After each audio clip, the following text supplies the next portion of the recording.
Pero bueno, buenos días, ¿cómo están? Doctora Violeta Núñez, Jesús Escobar, bienvenidos. Muchas gracias. Buenos días, Ernesto, Alberto, Jesús. Muy buenos días a la audiencia también.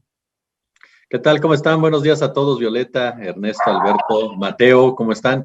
Oye, sí, nos va a pasar como el colega de Coahuila, ¿no? ¿Te acuerdas? Avísenme, el conductor que estaba de Coahuila, lo agarran fuera del aire y hace referencia a Joaquín López Dóriga, Loret de Mola. No voy a repetir la expresión por la presencia de Violeta, pero como diciendo que para él, pues, no era nadie, ¿no? Entonces ya estaba al aire. Y cuando le dicen, ¿estás al aire? Su respuesta es, pues avísenme, hermano, que estoy al aire. No, bueno, esa es la de menos, Sí. la de Adela Micha, esta que histórica, que ya andaba matando a Silvia Pinal, y bueno, en fin. No, Ernesto, ¿cuál? o la senadora que pues pidió ahí que se iba a cambiar los calzones o no sé qué cosa. Qué barbaridad. Sí, hay unos balconeos tremendos con esto de las transmisiones así y el Zoom. En fin, si les parece bien, mi querida Violeta, Jesús, Alberto, vamos entrando en materia. Tenemos un montón de temas, así que a mí me gustaría iniciar pues con esto que se viralizó el día de ayer.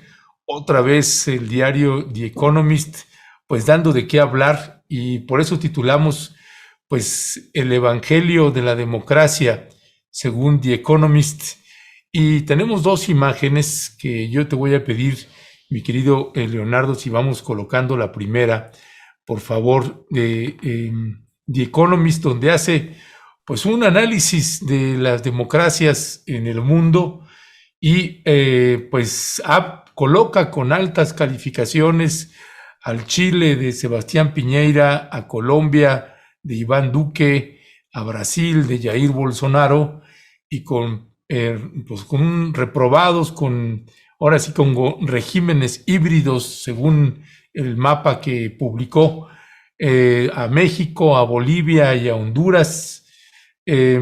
Así que bueno, ese fue parte de uno de los tantos análisis que fue presentando. Está este segundo mapa que también presentó The Economist, y también nos parece pues interesante su análisis de lo que viene siendo la democracia en nuestro país, en México.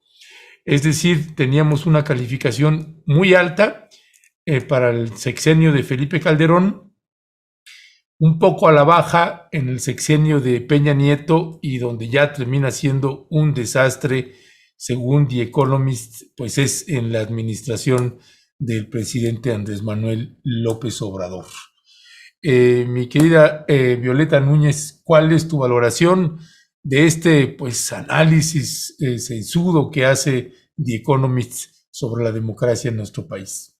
Sí, otra vez muy buenos días y muchas gracias, Ernesto. Bueno, primero hay que recordar quién es o qué es The Economist, ¿no? Hoy en la mañanera, el presidente, bueno, hizo alusión a los marxistas, y bueno, yo voy a hacer alusión a Marx, que afortunadamente decía: Marx, no soy marxista, ¿no? Y bueno, por ejemplo, algo importante que él decía y que lo podemos leer en este texto del 18 Brumario, bueno, a propósito del golpe de Estado que hubo en París de Luis Bonaparte. Bueno, algo muy, muy importante es que este medio está al servicio, decía Marx, de la burguesía, pero no de cualquier burguesía, ¿no? Sino de la gran, gran burguesía. Él establecía ya pues de este análisis que podía hacer, y cómo pues periódico, ¿no? Revista, pues finalmente ha estado desde sus orígenes al servicio del poder, pero en particular él decía de esta gran burguesía financiera que se fue gestando en Inglaterra como primero el gran imperio a nivel mundial, y bueno, ya después se expandió. Y hay una cita muy, muy interesante que les voy a leer, digo, para primero decir quién es The Economist, ¿no? A propósito de este golpe de Estado que se vive, les digo, que se vivió en París. Y bueno, él llama a Luis Bonaparte como el guardián del orden, y a los que estaban en contra de él, ¿no? A esta lucha de clases que relata muy bien Marx en este 18 Brumario, los llama como ignorantes, incultas y estúpidas masas proletarias contra el ingenio, los conocimientos, la disciplina, la influencia espiritual, los recursos intelectuales y el peso moral de las capas medias y elevadas de la sociedad, ¿no? Entonces, para ellos, ¿no? Desde casi de su nacimiento, el pueblo es ignorante, inculto, estúpido, ¿no? Bueno, está en contra de esto que dice el conocimiento, los elementos elevados de la sociedad, ¿no? Ese es, en parte, hay que decir que ese es The Economist, pero no solo eso, ustedes recordarán ya más recientemente que también fueron los que publicaron esto de El falso Mesías, ¿no? Y si nos regresamos más atrás, ya bueno, ya del gobierno de Andrés Manuel López Obrador, pero si nos regresamos más atrás, cuando estaba Peña Nieto, también sacaron una portada y un estudio haciendo alusión a México, pues lo veían como el gran transformador y el que estaba impulsando el gran crecimiento aquí a nivel nacional. Incluso hay unos, pues son como charros como elevándose, ¿no? Se me fue ahorita el nombre, bueno, eso es The Economist, eso es con lo que hay que pues iniciar, ¿no? Diciendo quién es y desde dónde nos están escribiendo, ¿no? Yo siempre les digo a las y los estudiantes, el texto en su contexto, ¿no? Entonces, quién lo escribe, desde dónde nos escribe, quién nos habla, y bueno, ese es The Economist. Y bueno, iniciaría con eso y después diría que pues es muy interesante analizar el texto, lo que está público, no solamente a México, sino al contexto, por ejemplo, latinoamericano, y vemos cómo en todos estos gobiernos que incluso ellos llaman populistas, antiliberales, ¿no?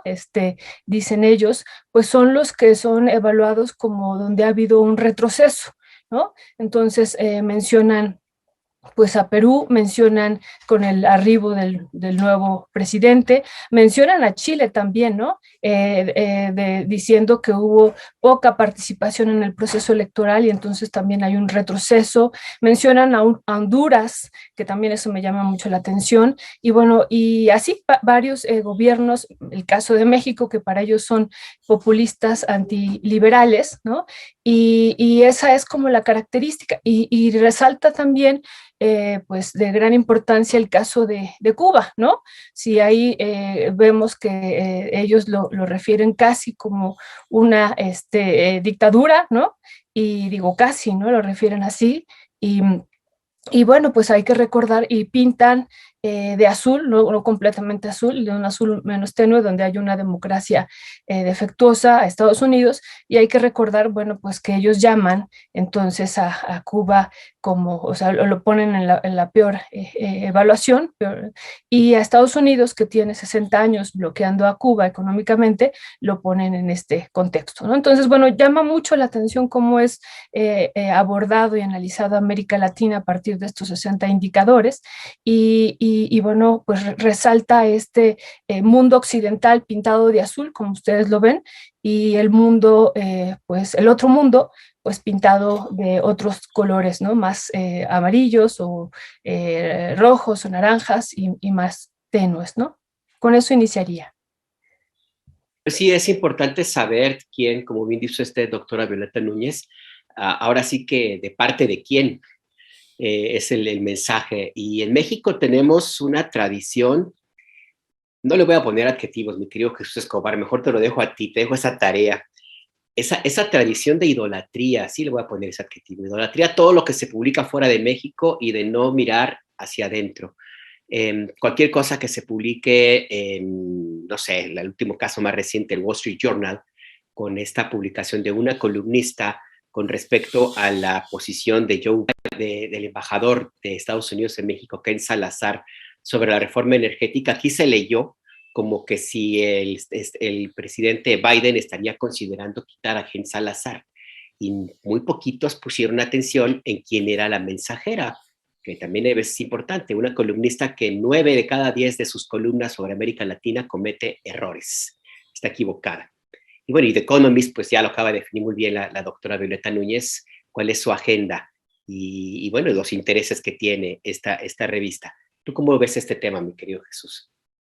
Yo coincido totalmente con esta Violeta, ¿no? Creo que a final de cuentas siempre tienes que revisar y checar quién es el que publica, quién es el que está publicando la información, quién es el que está compartiendo los datos, quién es el que está generando precisamente ese tema. Y The Economist me parece que es muy clara su línea, es muy clara su postura, es muy claro sus intereses, incluso. No puedes considerar un país fortalecido democráticamente en un sexenio como el de Felipe Calderón Hinojosa, por ejemplo, ¿no? Y cuestionar a un gobierno que te puede caer bien, te puede caer mal, puedes señalar, por supuesto, su comportamiento en ciertos rubros, pero que a final de cuentas, a diferencia de Calderón, llegó de manera legítima al poder. Yo creo, no sé si ustedes, que son más viejos, ¿verdad? Que su servidor recuerden, pero Alberto y Ernesto, pero yo no recuerdo realmente un gobierno, a mí no me tocó vivir un gobierno que llegara con la legitimidad de Andrés Manuel, o sea, que llegara con la legitimidad del gobierno de la Cuarta Transformación. Desde que yo recuerdo, y soy modelo 76, no ha habido un presidente que no fuera cuestionado, desde porque no había candidato opositor como José López Portillo, hasta los fraudes de Salinas, de Felipe Calderón, lo que pasó con Miguel de la Madrid, que también fue verdaderamente vergonzoso en materia de democracia. Entonces, que Economist se nos venga a querer dar lecciones de democracia cuando ha respaldado de una u otra manera a un gobierno como Peña Nieto, que ganó comprando una cantidad de votos de manera cínica y desvergonzada, pues me parece que no tiene credibilidad alguna realmente de Economist. Y son de esas publicaciones, y coincido contigo, Alberto, en que cada quien le da el valor que quiere, cada quien le da el peso que quiere, ¿no? Los opositores de Andrés Manuel los utilizan como punta de lanza, ¿no? Aquellos que quieren vender esta idea de la dictadura y de que nos dirigimos a Venezuela y de que están cercenando las libertades, pues los utilizan y le hablan a ese sector de su audiencia, a ese sector de la población que les va a comprar ese discurso. Pero insisto y reitero, coincido con Violeta, si tú revisas quién es The Economist, pues obviamente dices, no tiene ni caso en realidad darle un papel ni siquiera periodístico, porque aquí estamos hablando netamente de relaciones públicas, estamos hablando de relaciones con el poder y estamos hablando incluso de intereses que defender en un país que no es el de ellos. Y no es caer en el nacionalismo, simplemente es el comportamiento de mucha prensa extranjera.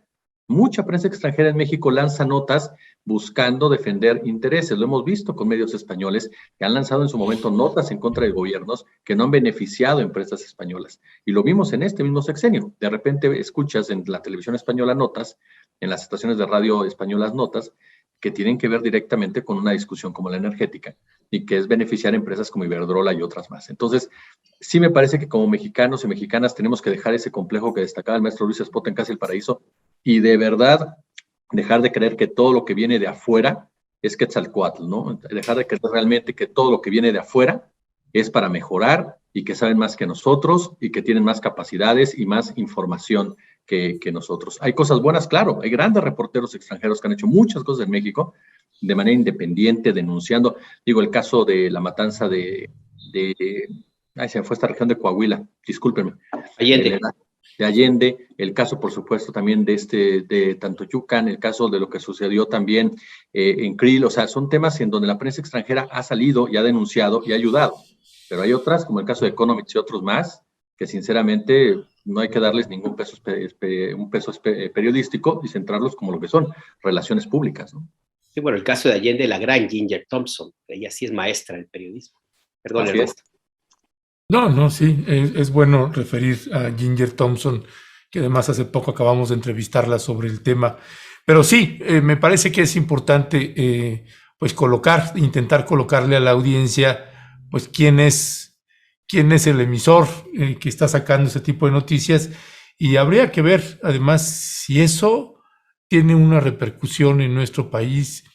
Pasa nada, la gente ya entiende y está clara, no, sí confunde a muchos, pues ahí habrá distintos ángulos y valoraciones que por eso es importante que en esa duda que podamos tener, si realmente tiene una incidencia en la percepción de las y los mexicanos, pues por lo menos colocarle a la audiencia estos elementos para que pueda pues tener pues un juicio de valor con mayores armas y herramientas.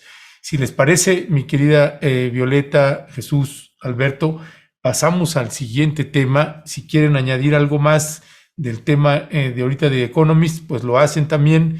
Violeta, pues se anunció el día de ayer el presidente Andrés Manuel López Obrador, pues ya de manera más formal, pues esta empresa de las Fuerzas Armadas, y que va a administrar pues varios proyectos, no solamente uno, el aeropuerto Felipe Ángeles, el aeropuerto de Tulum, el aeropuerto de Palenque, el de Chetumal, el Tren Maya, un tramo de 1,500 kilómetros. Anunció también que de las utilidades que se tenga como empresa, el 75% se usará para pagar las pensiones de las Fuerzas Armadas. Así que bueno, todo un tema ese que tiene pues muchos ángulos. En unos despierta una gran preocupación con razones y fundamentos importantes. En otros dicen, pues qué bueno que se genere una empresa así paraestatal que genere un ingreso y que sirva para pagar pensiones y descargue de los cargos de la Federación. ¿Cuál es tu valoración de este anuncio ya más formal que hizo el presidente el día de ayer, Violeta? Sí, muchas gracias, Ernesto. Nada más cerraría con el otro tema. Yo coincido completamente con lo que decía Jesús. Pues el problema ahorita es que la derecha lo utiliza, ¿no? O sea, la derecha o la oposición lo utilizan e incluso leyendo algunas notas en la mañana, pues hay pues cambio de la información, ¿no? Por eso creo que es muy importante incluso entrar directamente al texto, verlo, analizarlo y verlo, insisto, en el contexto de lo que es The Economist y de lo que ha implicado históricamente y de cómo evalúa a todo el mundo que podríamos llamar que desde su visión no es occidental, ¿no? O que no cumple con estos estándares que ellos establecen de lo que es democracia y desarrollo.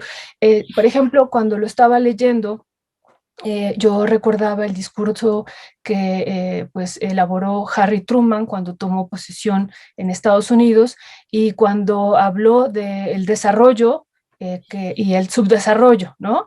Y dijo, el desarrollo pues somos nosotros, los estadounidenses, y la concepción de desarrollo que ellos tenían, ¿no? Este consumo en masa, nivel de vida que ellos, o la forma, el modo de vida que tienen ellos, y el resto del mundo, el mundo subdesarrollado, en particular América Latina, señalaba ahí en este discurso, pues es una amenaza y un peligro y entonces hay que transformarlo, ¿no? Entonces, cuando veía este mapa y cuando estaba leyendo lo que publicó ayer The Economist, pues recordaba este discurso, sobre todo por la posición que había en torno a América Latina y en particular insistiría aquí y haría mucho énfasis en estos gobiernos que han optado por un camino diferente incluso a la política neoliberal, ¿no? Ya de esta fase del capital. Entonces es muy, muy interesante de veras analizarlo incluso a la luz de lo que ellos llaman democracia, paz, ¿no? Y de lo que ellos ven como una amenaza. Entonces ven como una amenaza, incluso si uno ve parte de la portada, es una bandera del Partido Comunista, no sé si la vieron, de China, una balanza, y también es altamente cuestionada China, ¿no? Como de estos pues, países donde no hay democracia, y bueno, no olvidemos también la guerra comercial que hay entre China y Estados Unidos. O sea, entonces hay muchas cosas que analizar, pero coincido, la derecha aquí lo utiliza en otro sentido, ¿no? Pero bueno, también está otro ángulo que me parece sumamente importante. Y bueno, brevemente, para no abusar de la palabra, esto que preguntaba Ernesto, ya habíamos comentado aquí, pero el día de ayer, en torno a lo del Tren Maya, ¿no? El día de ayer anuncio de la creación de esta empresa, pues me parece que nuevamente apunta sobre estos elementos, ¿no?, que hemos platicado aquí, quitarle a la iniciativa privada y pues el negocio que se pudiera hacer de estos 3 aeropuertos y de los 1.500 kilómetros del Tren Maya y bueno, entregársela a las Fuerzas Armadas con la idea, que ayer no lo señaló, pero lo ha señalado en otro momento, de que no se privaticen estos proyectos, ¿no?, que sean, lo ha dicho él, del pueblo, pero bueno, aquí lo está entregando a las Fuerzas Armadas. Eso por un lado. Y lo otro, lo que acabas de decir, Ernesto, importantísimo, lo de que él ve y también el gobierno federal ve un gran problema que vendrá a futuro en torno a lo que hemos platicado ya aquí, jubilaciones y pensiones, y resalta este dato: 75% de las utilidades serán destinadas a las jubilaciones de las Fuerzas Armadas.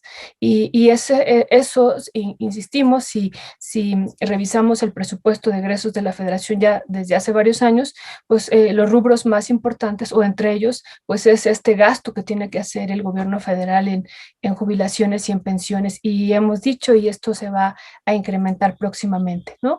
Y lo otro, esta parte de la violencia que también ha señalado él reiteradamente, ¿no?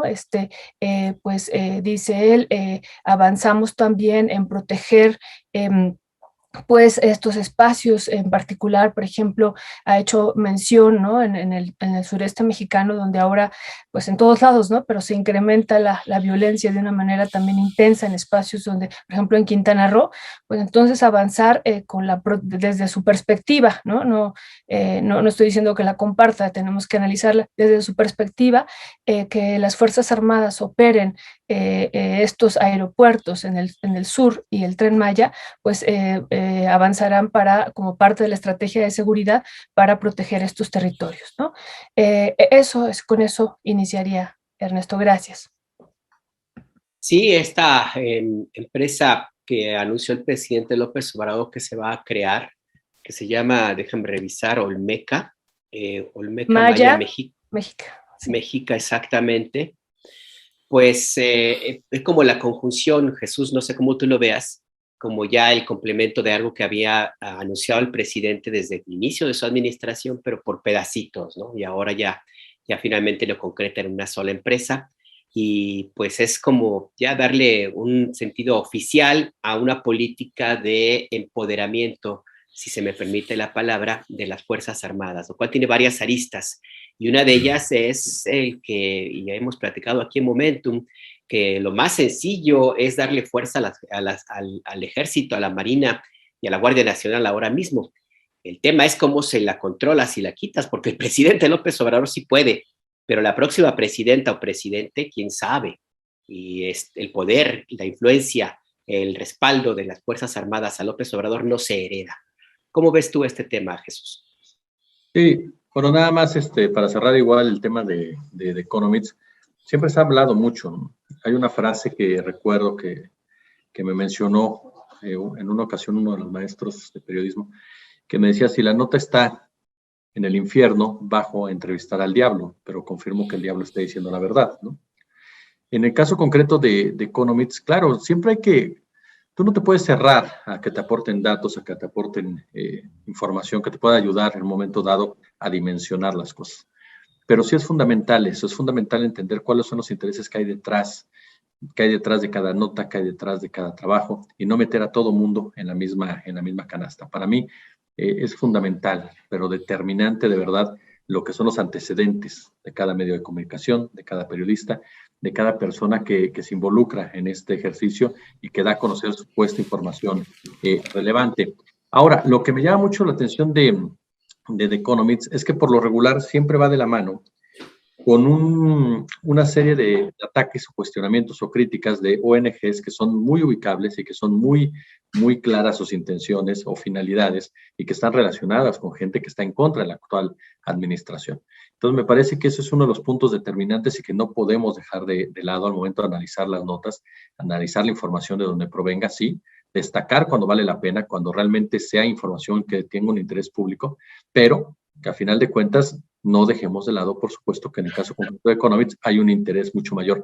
Lo triste, reitero, aquí lo que a mí me da muchísima tristeza, de verdad, es ese comportamiento que se llega a alcanzar, ¿no? De convertirlos en una Biblia, una especie de Biblia, ¿no? Lo publicó The Economist, lo publicó The Washington Post, lo publicó The Wall Street Journal, lo publicó New York Times, como si la prensa extranjera no tuviera precisamente incluso más intereses muchas veces que la prensa mexicana, ¿no?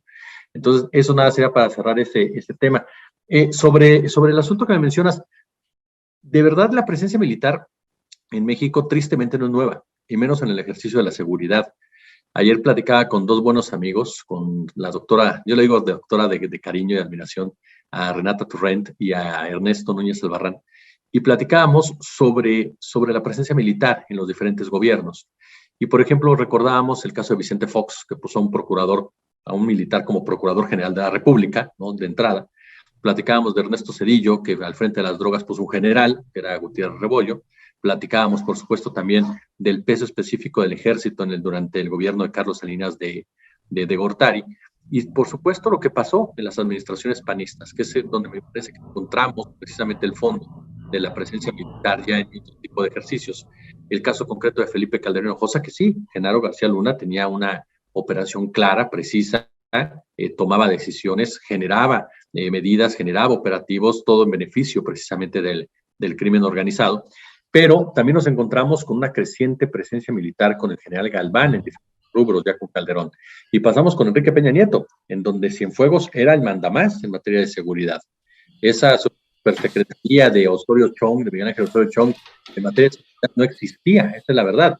Quien tomaba las determinaciones era el general Cienfuegos. Hablo y pongo esto de contexto para entender cómo cada sexenio ha ido incrementando el poder de los militares hasta llegar a este de Andrés Manuel López Obrador, en donde lo hemos comentado ya en otras ocasiones, tanta presencia militar, en lo personal no lo comparto. O sea, no comparto que los militares tengan esa presencia en tareas civiles, en tareas económicas, en tareas de seguridad. Puedo entender el tema de la seguridad por cómo se vive, por cómo se enfrenta, cómo se vive el narcotráfico en México y la corrupción que existe. Pero al hablar también de corrupción en el orden civil e involucrar a los militares como tal, coincido contigo plenamente, Alberto.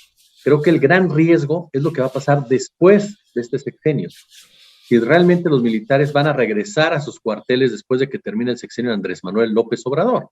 Yo no me imagino, sinceramente, si están recibiendo ganancias, si están recibiendo beneficios, que decidan, bueno, ya llegó Claudia Sheinbaum, ya llegó Marcelo Ebrard, ¿saben qué? Con permiso, ellos no quieren que seamos parte nos movemos y nos quitamos. Sinceramente no lo creo, o habrá un costo político, o un costo económico, o un costo social. Y ya lo vemos en el tema también, por supuesto, de la seguridad. Entonces, sí me parece que siempre ha sido muy arriesgado darle juego a los militares en otras tareas que no sean para las que están preparados, para los que están capacitados. Entiendo el discurso que me puedan decir, es que son más honestos, tienen una formación diferente, pero ojo, tampoco es una garantía, ¿eh? Hemos sido testigos en muchas investigaciones de la corrupción militar, de la corrupción de marinos en cuestiones de aduanas, en cuestiones de droga, en cuestiones también de construcciones. Entonces, sí creo que es momento de que el mismo gobierno federal, que yo creo que ya no va a pasar, pero hubiera sido interesante de verdad que empezáramos a entender que la participación militar, lejos de estarse aumentando, tendría que irse acotando conforme vaya terminando el sexenio de Andrés Manuel López Obrador para darle paso precisamente a una administración que tenga mayor control en ese sentido. Ya, gracias Jesús. Violeta, hay algunos elementos además con respecto de las Fuerzas Armadas. No solamente es la historia de abusos y represión por parte de varios elementos castrenses, mandos castrenses, sino también lo puedo juntar con, por ejemplo, los operativos que ha habido el día de ayer y antier, que por un lado yo lo celebro, que el ejército haya tomado el control, por ejemplo, de Aguililla, Tepalcatepec, algunas regiones, algunos poblados de la región de la zona caliente, tierra caliente, ahí en Michoacán, y otros poblados en Tamaulipas, particularmente dos, Nuevo Laredo y Ciudad Victoria, la capital. Pero cuando entonces uno junta esto con respecto de la operación del ejército, las facultades y atribuciones que tiene el ejército y que el presidente está pensando además en fortalecer aún más con alguna reforma en lo que toca a la Guardia Nacional, pues ahora también con la administración de estos es decir, con un poder económico también, pues preocupa. Y tú también eres economista, Violeta. Entonces, en materia de economía, quisiera también que pudieras presentarnos un análisis, un balance. ¿Qué implicaciones tendría, qué tanta es de descarga económica que, que se cree una empresa administrada y operada por el ejército en materia para poder pagar pensiones y jubilaciones, que sí sería una descarga al erario, pero por el otro está esta parte de seguridad que es la que nos preocupa a muchos?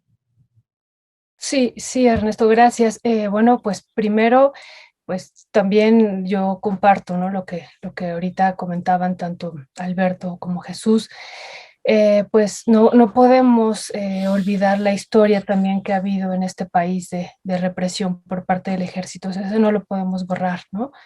Pues ya se ha comentado en varias ocasiones el 61, perdón, el 68, el 71, más recientemente lo de los 43, donde parece que está implicado también el ejército, ¿no?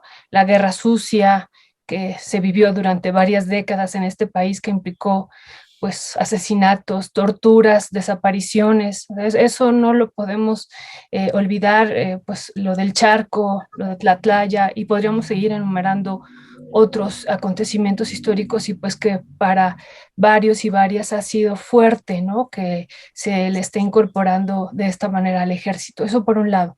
Pero por otro, pues también veo interesante que pues esto, ¿no? Que hoy volvió a decir López Obrador, y que durante años hemos gritado en las marchas en el pasado, ¿no? Pues pensando en la policía y en el ejército, ¿no? Tiene dos caminos, ¿no? Estar con el pueblo o ser asesino. Y aquí, pues lo que está haciendo López Obrador es sacarlos de ese papel que tuvieron en la historia, porque lo tuvieron, ¿no? No lo podemos negar, nada más hay que recordar la guerra sucia, insisto, en ese periodo, y sacarlos y de esa lógica, y pues decía él ayer en el discurso, pues son pueblos, son campesinos, ¿no? Son revolucionarios, y bueno, y ahora el discurso que él pues aporta, ¿no? De que son fundamentales para el desarrollo de este país, ¿no? Incluso ayer decía, sin ustedes, les decía, las Fuerzas Armadas, no podríamos lograr la transformación, y los presenta como un milagro, ¿no? Así incluso utiliza esa palabra, son un milagro. Y bueno, pues es interesante ver cómo ahora pues él saca entonces a estas pues corporaciones, y finalmente las incorpora a esta otra pues lógica, ¿no? Y racionalidad. Y bueno, también ayer recordaba el papel, digo, no solamente en la construcción de las grandes obras que está teniendo, sino también pues en este papel que han tenido en lo de la vacunación, en lo de la pandemia, pues también en el rescate de Evo Morales, ¿no? Que también eso es algo interesante que dijo ayer, ¿no? Que fueron claves pues, para rescatar a Evo Morales, ¿no? Y insistiría en todo el desarrollo de este país.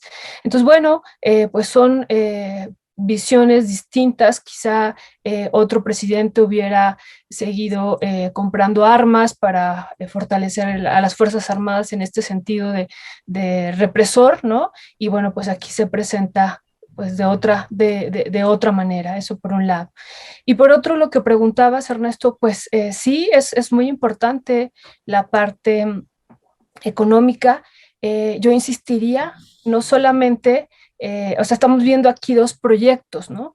Uno de fortalecer la empresa pública, aunque esté manejada por el ejército, pero la empresa pública frente a la empresa privada, ¿no? Quienes iban a tener originalmente a cargo estos aeropuertos, pues los empresarios ya se frotaban las manos, y también el Tren Maya se frotaban las manos y bueno, les da la operación a estas Fuerzas Armadas para que, dice él, esto no se privatice, ¿no? Eso es interesante. Entonces, en términos económicos, pues sí hay una repercusión importante. Y otro elemento es lo que tú decías, lo de las jubilaciones y pensiones, ¿no? Para el Estado mexicano es una pues un fuerte gasto el que tiene que hacer todos los años, es fuertísimo, ¿no? Y es el segundo rubro del presupuesto de egresos de la Federación, nada más para que nos demos una idea. Y bueno, y esta situación de que ahora ellos sean con las utilidades, ¿no? Que finalmente las empresas privadas lo que persiguen es la utilidad, bueno, con las utilidades que va a tener esta empresa que se va a crear, pues se puedan cubrir eso y eso descargar económicamente, pues y ir en este proceso de sanear las finanzas públicas, pues será también de gran importancia. O sea, sí tiene, pues hay repercusiones políticas, económicas, ¿no? A largo plazo y que eso hay que tenerlo como pues en cuenta y seguir analizando, pero no podemos dejar la historia, borrarla y bueno, pues sí hay que tenerla presente. Si hacemos una revisión puntual de la participación del ejército en tareas que no necesariamente por ley le correspondan, sobre todo en seguridad pública, Jesús, tendríamos que remontarnos a los años 40.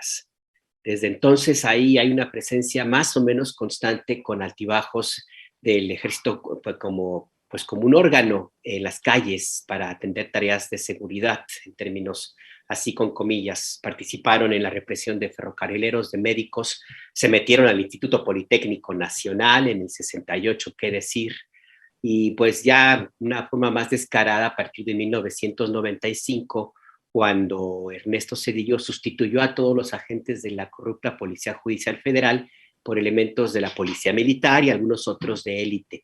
De ahí nació un contacto todavía más estrecho con grupos de delincuencia organizada. Surgieron los Zetas, por ejemplo, que fueron contratados por el Costroso para que fueran su guardia personal, o si el Cárdenas Guillén, así le decían. Y entonces tenemos ahora esa presencia que pues tiene ya un rato.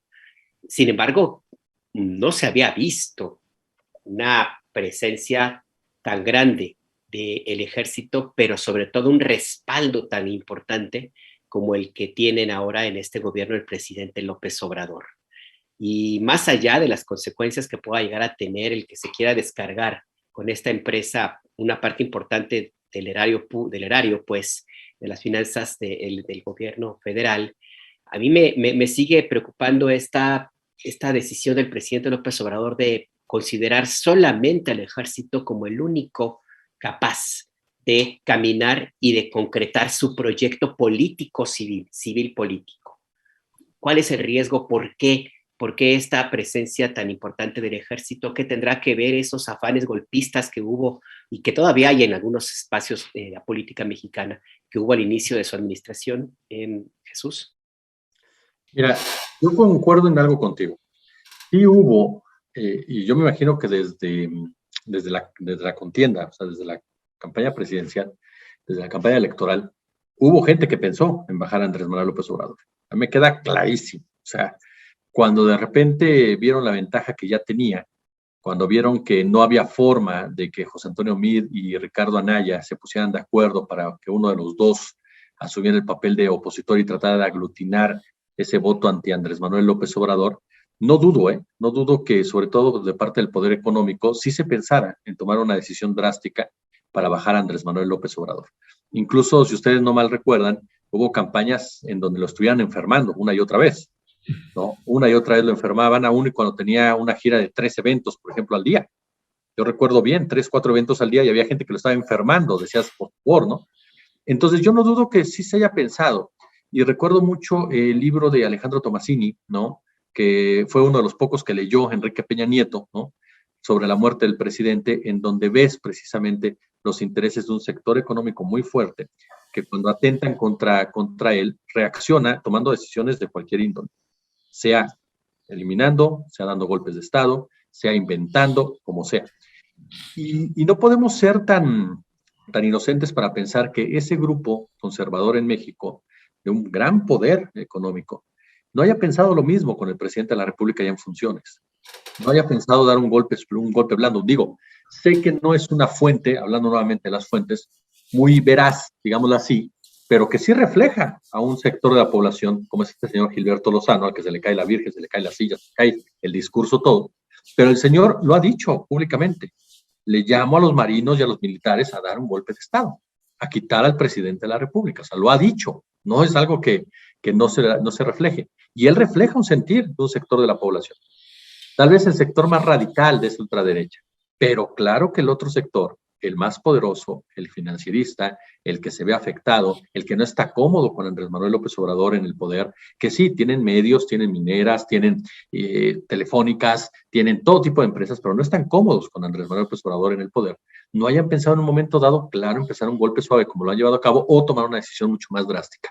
De ahí puedo entender que se rodee el presidente de la República con los militares, de ahí puedo entender que trate de seducirlos, de ahí puedo entender que trate de convencerlos, de ahí puedo entender que trate de que estén tranquilos, en pocas palabras, porque incluso al interior del ejército, y lo sabemos también porque se ha dicho públicamente, ha habido voces que están en contra del propio Andrés Manuel López Obrador y que son afines al Partido Acción Nacional o a lo que representa Felipe Calderón o a lo que representa incluso el propio PRI. ¿No? El caso del general Cienfuegos me parece emblemático, como hubo un sector de los generales que presionó al gobierno de López Obrador para que liberaran al general Cienfuegos.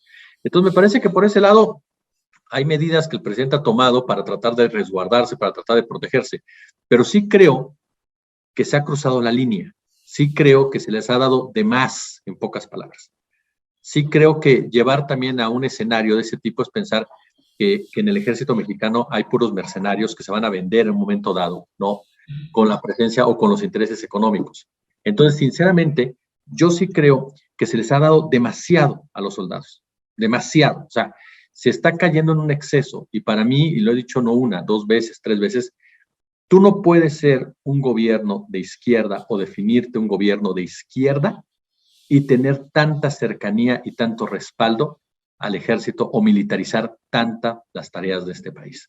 Entonces me parece que sí es muy arriesgado, lo reitero, entiendo que Andrés Manuel pueda tener un control de las Fuerzas Armadas, que pueda tener un peso de las Fuerzas Armadas, que el general Sandoval tenga un control de la mafia militar que hay adentro, pero eso no es garantía de nada, absolutamente de nada, pensando sobre todo en lo que viene más adelante. México no nació ni murió con el obradorismo, va a seguir. Entonces, muchas de las decisiones que se están tomando en la actualidad se tienen que pensar en eso, en qué va a pasar a partir del 2024, con quien llegue y sobre todo cómo llegue, porque ojo, ese es otro factor muy importante. El fenómeno Andrés Manuel, con esto concluyo, el fenómeno Andrés Manuel no lo vamos a volver a ver en muchos años, no lo vamos a volver a ver, no vamos a ver un factor así, una victoria así, una empatía así de la mayoría de las ciudadanas, no va a haber. Entonces, lo que pase más adelante va a tener un papel fundamental, por supuesto, la participación de las Fuerzas Armadas y tenerlas ahí como el elefante de la sala, híjole, a mí sí me parece muy preocupante. Pues Jesús, fíjate, pasando ahorita, aprovechando lo último que comentabas y que lo uso también para pasar al siguiente tema,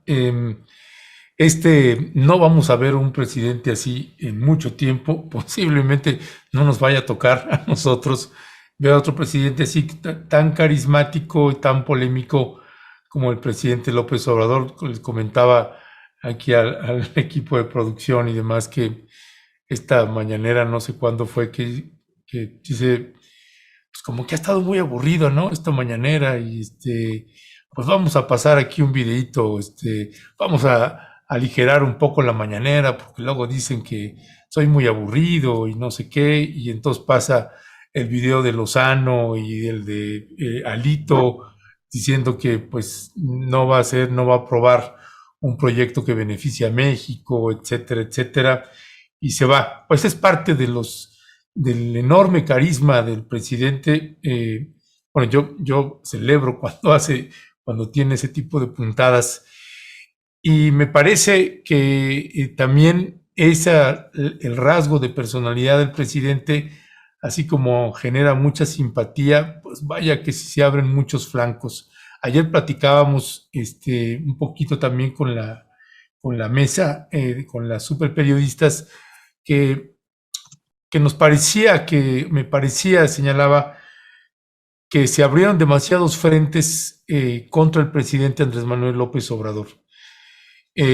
Unos por sus proyectos y otros pues también con una corresponsabilidad o responsabilidad de él de abrir algunos flancos por sus formas de decir o expresar las cosas, por ejemplo, la pausa con España, pero bueno, pues está en el Congreso, está la reforma eléctrica a debate, está hablando ya también de que va a presentar la reforma administrativa.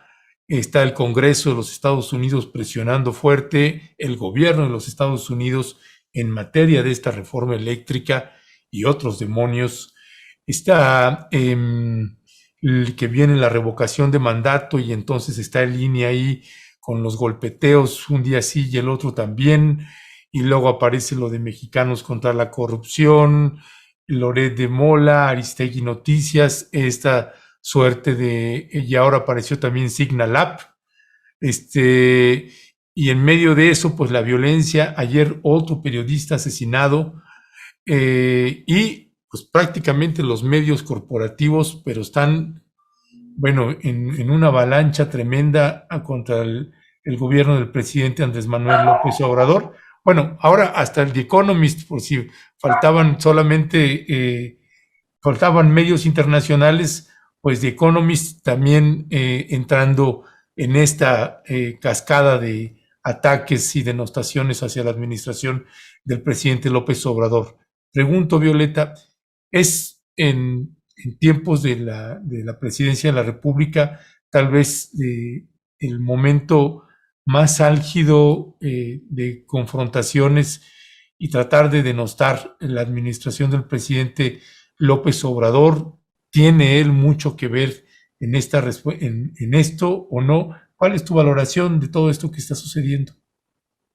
Pues es una avalancha de confrontaciones, ¿no? Y de frentes abiertos y pues realmente esto me parece que se va a ir incrementando, ¿no? Conforme vaya transcurriendo el proceso de la transformación, pues va a ir incrementándose, ¿no? Por ejemplo, ahorita, pues muchas de las, digamos, opiniones que hay en torno a la reforma eléctrica, pues son por las diferentes posiciones que hay en torno a quién va a controlar pues la energía y los minerales estratégicos hacia el futuro, ¿no? Entonces, y hay aquí, pues, de lo que mencionaste, de toda esta lista enorme, ¿no? Y podríamos agregar otras, pero de toda esta lista que mencionaste, pues hay muchos intereses de por medio, ¿no? Por ejemplo, esto de Estados Unidos, que realmente, pues ellos están muy preocupados porque no se apruebe esta reforma eléctrica como una propuesta, justo porque se afectarán grandes intereses hacia futuro, muchos, ¿no? Estamos hablando del territorio nacional, que para ellos es muy importante porque, insistimos una y otra vez, nos ven como abastecedores de muchas materias primas fundamentales para ellos, y más ahora en este proceso de la transición energética. Entonces, está ahí esta confrontación. En el caso de España igual, ¿no? También, aunque él es el quien la inicia, el presidente, pero la inicia por toda esta pues actitud que han tenido las empresas acá pues en México, ¿no? Ya hemos hablado aquí el caso de los bancos españoles, ¿no? Cómo se dedican a este proceso de desposesión como en ningún lado en el mundo, ¿no? Aquí las ganancias que tienen son realmente exorbitantes, producto de cómo se les ha dejado actuar, ¿no? Y así podríamos ir viendo una y otra de las empresas que están acá españolas y veremos su actitud. Entonces, muchos dicen, él es el que abrió la confrontación con España. No, pero España también, al igual que Estados Unidos, no nos ha dejado de ver como un territorio donde puede, pues, insisto, llevar a cabo este proceso de acumulación por desposesión que no deja de llevar a cabo, ¿no? Eso por un lado. Y bueno, y de los otros elementos que mencionas también, de otros, ya no de estas naciones, sino ya internamente, pues bueno, lo hemos visto ya desde Frena y varios grupos que se han ido constituyendo, y a estos pues se suman ahora estos que están en un proceso permanente de desprestigio, de confrontación, y yo insistiría, ya está en juego ahorita, o lo que se está debatiendo, pues es la sucesión presidencial y tratar a toda costa de acallar al presidente, ¿no? Incluso pues estas propuestas que hemos escuchado ya en varias ocasiones de que la mañanera se tiene que suspender, ¿no? Siendo que es la única tribuna o es la tribuna donde el presidente puede defenderse, como lo hizo esta mañana, ¿no? Hace ratito platicábamos cuando menciona el caso de Loret de Mola,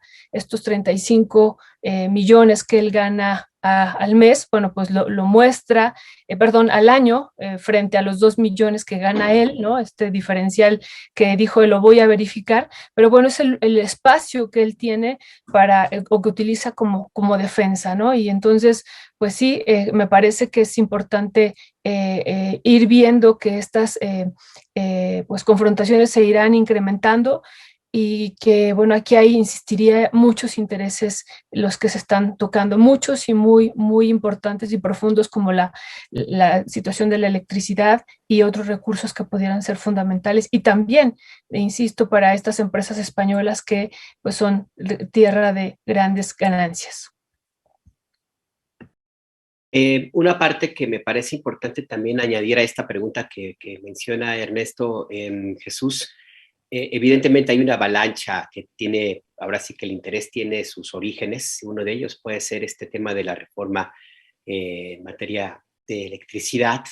También existe esta sensación, creo yo, de desesperanza o pues sí, de desesperación de algunos grupos políticos que ven cada vez más lejana la posibilidad de volver al poder, al gobierno de la República en 2024. Vienen las elecciones intermedias, las encuestas marcan todavía como favorito a Morena, la revocación de mandato, que con todo lo que se ha tratado de hacer para que no suceda bien, pues se anuncia como una ratificación de la popularidad del presidente López Obrador.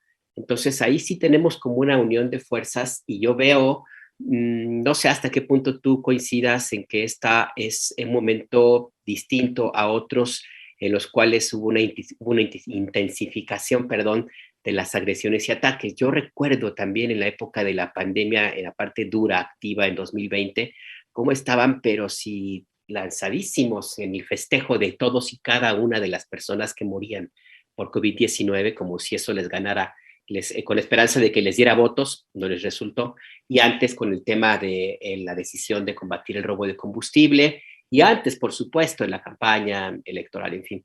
Pero tú, ¿cómo ves ahora este momento? ¿Está más dura, más intensa el lado sincronizado, las críticas, señalamientos coordinados contra el presidente?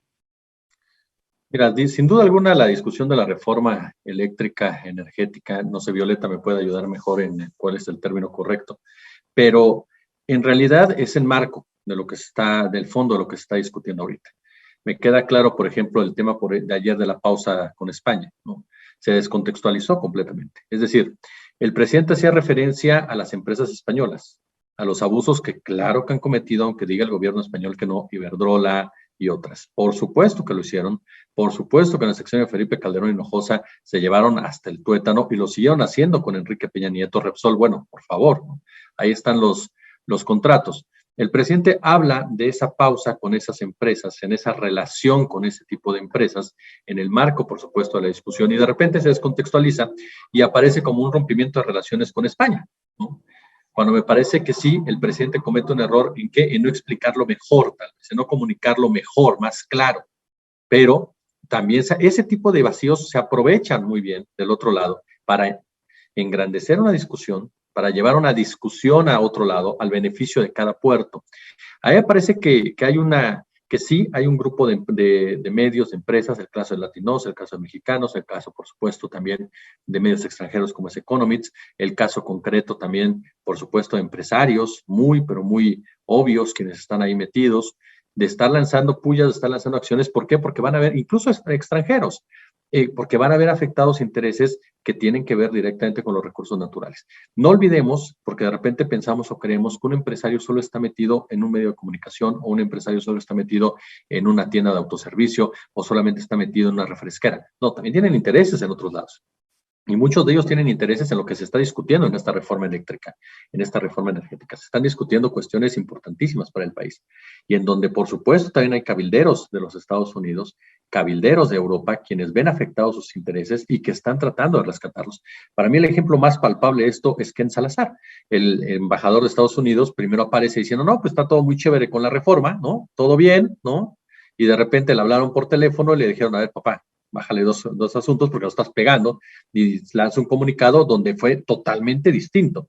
Después aparece en la palestra un sujeto como John Kerry, que es el clásico demócrata con una sonrisa muy amable, con una actitud siempre muy caballerosa, pero que la realidad es que el tipo tiene unos antecedentes de miedo y que a final de cuentas venía a defender los intereses precisamente de una industria ante una reforma que sí les va a pegar, que sí les va a pegar. Entonces, ¿cómo haces o cómo llevas a cabo acciones para evitar que esto pase? Pues tratando de intimidar a la otra parte, tratando de mover a la otra parte, tratando de darle en su línea de flotación, tratando de que a final de cuentas caiga en un descrédito. Y a mí me parece que el gobierno se equivoca de manera grande cuando mete a todo mundo en la misma canasta. A mí me parece que es una de las grandes equivocaciones de esta administración, cuando no revisa lo que decíamos al principio. O sea, tienes que revisar finalidades, tienes que revisar antecedentes y tienes que revisar también, por supuesto, quién es quién cuando caes en ese tipo de discusiones.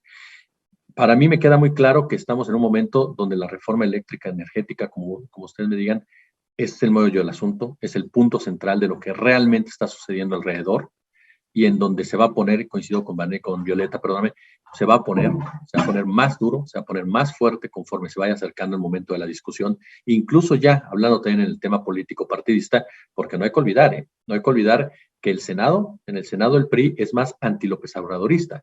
Puedes entender que el PRI se una en los diputados con López Obrador, pero en el Senado no sé qué tanto puedas convencer a esa bancada que tiene mucha cola que les pisen, es cierto, pero que a través de su historia siempre se han manifestado en contra del gobierno de Andrés Manuel López Obrador, encabezados por quien fuera secretario de Gobernación del sexenio pasado, ¿no? El caso concreto de Miguel Ángel Osorio Chong, el caso de Claudia Ruiz Massieu, es decir, personajes que saben perfectamente lo que se están jugando y no sé qué tanto puedan llegar a una negociación como tal. Ahora, por ahí me comentaron algo del PAN también, de Jorge Romero, ¿no? Que Jorge Romero podría incluso en un momento dado ser el gran caballo de Troya en la discusión y en la aprobación de la reforma en la Cámara de Diputados. Entonces, sí vamos a ver nuevamente cómo el poder económico presiona al poder político para defender sus intereses y para defender, por supuesto, cada uno de sus beneficios a costa de las mayorías. Y esto se va a poner todavía más duro, ¿no? ¿Qué te hace Ricardo Monreal, Jesús? Déjalo. Monreal, Guadiana, también del otro lado hay personajes impresentables, ¿no? Me parece que, ojo, ahí está el papel de Adán Augusto. O sea, Adán Augusto está acotando a Ricardo Monreal, lo tiene acotadísimo, o sea, lo tiene no controlado porque es Monreal, pero lo tiene acotado, y ese es el papel de Adán Augusto en el Senado, y a eso mandaron a Olga Sánchez, está nada más viendo qué está haciendo Monreal, porque saben que Monreal puede ser precisamente esa piedrita en el zapato que trastoque muchas cosas, ¿no? Entonces, te digo, va a ser un tema y de discusiones en donde sí vamos a ver los intereses de cada uno. Pues sí, y Ricardo Monreal, ahora sí que con todo respeto, pero ese a veces parece más de oposición que de Morena. Bueno, más bien, en lugar de piedrita es como la que se cayó en el Chiquihuite, ¿eh? Sí. Sí.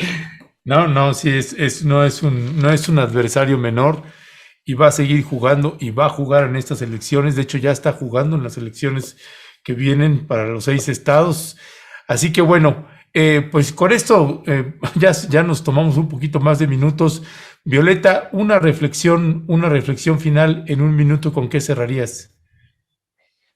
Pues sí, refuerzo lo que estaba diciendo Jesús. Realmente la guerra se va a intensificar, ¿no? Porque finalmente ellos lo ven como una guerra y pues aquí está en disputa el poder político, el económico. Insistiría, los recursos son muy importantes y como decía Jesús, no hay que dejar de verlos, ¿no? La parte de la electricidad será fundamental y bueno, y estos otros elementos que decíamos, y esto va a ir creciendo. He estado recordando, ¿no? Lo que decía el Fisgón, pues él desde que inició el gobierno habla de un golpe blando, ¿no? Y bueno, pues seguimos en esto. Y ahora pues se agrega esto pues esta publicación internacional que, insisto, si se ve solamente México, se descontextualiza. Hay que verlo a nivel planetario, cómo lo están presentando, y ver la historia de quienes, insistiría mucho en The Economist, ¿no? Cómo surge, quiénes están atrás de ellos, y desde que nació, ¿no? No ha habido una modificación en estos intereses económicos que ellos tienen. Entonces, con eso cerraría, y también aprovecho, porque ya no voy a poder otra vez hablar. Quiero agradecerles mucho, Ernesto, Alberto, todas las palabras que expresaron ayer de solidaridad, y les agradezco con todo el corazón y con todo mi cariño por lo del Parlamento. Y bueno, pues muchísimas gracias por el espacio, y un abrazo a Jesús. No tiene nada que agradecer, doctora. Son palabras igual también con el corazón y con toda la solidaridad, doctora. Gracias a usted por acompañarnos y darnos luz en estos temas tan complicados. Jesús, ¿con qué cerramos? No, yo de entrada creo que Armenta aportó más que Violeta en la mesa, sin duda. Ya me queda claro que Armenta, un experto energético, o sea, un tipo, no, o sea, yo leí sus tweets y me queda clarísimo la gran aportación que hizo Armenta, ¿no? O sea, me queda clarísimo, o sea, de verdad, es como cuando tú en un partido de fútbol sacas de repente a, no sé, a Leo Messi y metes a Jesús Escobar, pues sinceramente... No te pongas ahí. Dos palabras, no, no, lo hice también para no insultar a ningún futbolista. O sea, no puedes quitar a una experta como Violeta, a una mujer que te da luz, como bien señalaste, en ese tipo de temas, que te ayuda a entenderlos, sobre todo, que los aterriza. Ayer en la charla que tenía con Rubén, precisamente cuando lo estábamos viendo, teníamos esa discusión fuera del aire, la necesidad de que la gente que sabe de esos temas esté en los medios de comunicación, porque son esas formas que la mayoría de la gente va a entender la trascendencia de los mismos. Porque hay mucha gente que a lo mejor le dices, oye, la luz te va a llegar más barata, oye, que el litio, que sirve para celulares. Hay mucha gente que hoy por hoy no entiende todavía la trascendencia del litio. No entiende por qué se está discutiendo tanto el litio, cómo nos afecta perder el control del litio. No lo ve, ¿por qué? Porque no tiene la información o porque está en el día a día, en fin. Y es por eso muy importante que gente como Violeta, que además aterriza esos temas, los pone cercanos, esté en los medios de comunicación. Entonces, cuando surge un tipo como este político que de repente llega y dice, pues yo voy, pues te das cuenta cuál es la prioridad muchas veces de ciertas bancadas o de ciertos grupos de interés en ese tipo de discusiones. Que no es que la gente entienda el mensaje, que no es que la gente comprenda la gravedad del mismo, sino que hay un interés netamente político ahí, que solamente perturba las discusiones de forma. Y yo solamente concluiría, además reconociendo, por supuesto, la valía de Violeta en ese tipo de discusiones, yo concluiría pensando que, pues sí, estamos ante un momento en el cual se va a tener que ir fijando posturas, por supuesto, pero también no olvidar jamás lo que es correcto y lo que es incorrecto. A mí me parece que por ahí vamos a tener que partir muchas veces, porque también del Estado se caen en excesos y hay cuestiones que no puedes permitir porque son incorrectas. Entonces, habrá ocasiones en que estés cerca del Estado, habrá ocasiones en que estés cerca de otro poder, pero no por eso eres parte ni del Estado ni de ese poder. Entonces sí me parece que lo importante aquí es nunca perder de vista qué es lo correcto y qué es lo incorrecto en una discusión que sí va definiendo muchas veces cuáles son los intereses de cada uno. Pues sí, pues gracias, Jesús. Y sí, Violeta, me parece que es básicamente, pues está claro, para mí quedó claro para la audiencia, pues la calidad de la información, los años de investigación, que me había equivocado. Además, ayer hablé de 15 años, son 17 años de Violeta trabajando el tema de minería. Y así que, bueno, pues lo que sucedió precisamente con este senador Alejandro Armenta, pues un tremendo papelón ahí, y luego esta respuesta que nos manda fotos de él, y un documento del año 2021 sobre la diabetes. Esa fue la respuesta, el nivel del senador de Morena, pues un porro que le mandaron ahí a Violeta. Por la misma Comisión Federal de Electricidad, pues había ahí muchos problemas al interior, porque fue un golpe bajo ahí, se movieron ahí las corrientes, las cloacas, que también hay cloacas en Morena. Pues ayer las cloacas pues arrasaron, impusieron al señor Armenta y quitaron de manera además vulgar e irrespetuosa a ti, Violeta. Así que bueno, pues es nada más honor a quien honor merece, y eso tú te lo has ganado a pulso, la propia audiencia lo está comentando. Pues Violeta, Jesús, les mandamos un fuerte y fraterno abrazo. Muchas gracias. Gracias, Jesús, Alberto, Ernesto. Gracias, auditorio. Gracias, nos vemos el próximo viernes. Sale, gracias. Gracias. Gracias. Gracias, cuídense, hasta luego.